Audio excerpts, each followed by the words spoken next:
Hi అండి. ఈరోజైతే మా ఇంట్లో చామదుంపల పులుసు చేశాను. చామదుంపలతో కర్రీ చేశాను. ఫస్ట్ అయితే చామదుంపలు నేను అదే మట్టి గట్ట ఉంటుంది కదండీ! వాటిని క్లీన్ చేసేసుకొని కుక్కర్‌లో అయితే 2 విజిల్స్ వచ్చే వరకు ఇంకా పెట్టుకున్నాను. కుక్కర్ అప్పుడు అయిపోయాక పక్కనైతే ఇంకా ఆనియన్స్ కోసుకొని ఇంకా పొయ్యి మీద అయితే ఇంకా వేసుకున్నాను. ఫస్ట్ అయితే బండి పెట్టి ఆయిల్ వేసి ఆ తర్వాత పచ్చిమిర్చి 2 ఆనియన్స్ కోసుకొని అవి కూడా ఇంకా ఫ్రై చేస్తున్నాను. ఆనియన్స్ అయితే మగ్గుతున్నాయండి.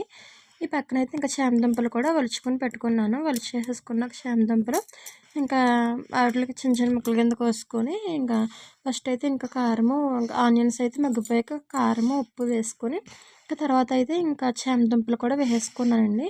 ఇంకా చామదుంపలు కూడా వేసేసుకున్నాక ఆ తర్వాత అయితే ఇంకా చింతపండు అయితే తీసుకుంటున్నాను. చింతపండు తీసుకున్నాక అదే పులుపుకి మనం తినే పులుపుని తగ్గట్టు ఇంకా చింతపండు కాడ కొంచెం తీసుకొని నానబెట్టుకున్నాం పక్కన.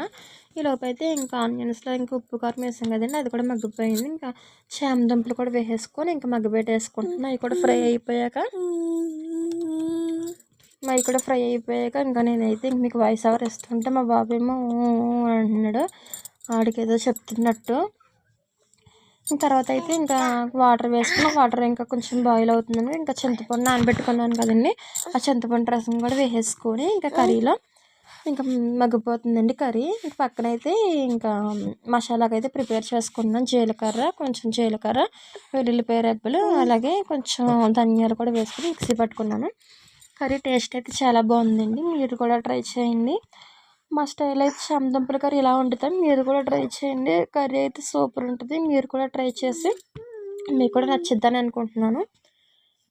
ఇంకా తర్వాత అయితే ఇంకా కర్రీలో కూడా ఇంకా మసాలా వేసేసుకొని ఇంకా దగ్గర పడాక ఇంకా దింపేసుకోవడమే. పక్కనైతే ఇంకా రైస్ కూడా ఇంకా బాయిల్ అయిపోయింది. ఇంకా రైస్ కూడా ఉడికిపోయింది. ఇంకా అన్నం కూడా ఆరబెట్టేసుకున్నాను.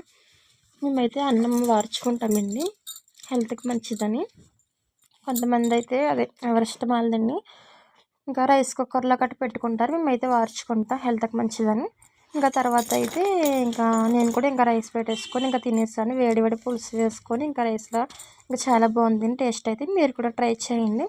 చామదుంపలు కూడా మనం తినడానికి కూడా చాలా ప్రోటీన్స్ కూడా ఉంటాయండి అందులోనూ. అంటే మనకి మోకాళ్ళలో జిగురు లేని వాళ్ళకి జిగురు ఉంటాం గట్టా ఉంటుంది. నేనైతే మా వారికి అంటే మార్నింగ్ అయినా క్యారేజీ తీసుకెళ్ళడం మర్చిపోయారు లంచ్ బాక్స్. నేనైతే ఇప్పుడు మా వారికి లంచ్ బాక్స్ తీసుకెళ్ళి అక్కడ సర్ప్రైజ్ చేద్దాం అనుకుంటున్నాను. మరి ఆయన ఏమంటారో ఆయన రియాక్షన్ ఎలా ఉంటుందో చూద్దామండి. మా బాబు అయితే పడుకున్నాడు. ఇంక మా అత్తయ్య గారికి అప్పచెప్పి అయితే ఇంకా వెళ్తాను. అంటే ఒక 20 కిలోమీటర్లు ఉంటుంది అంతేనండి మా వారికి.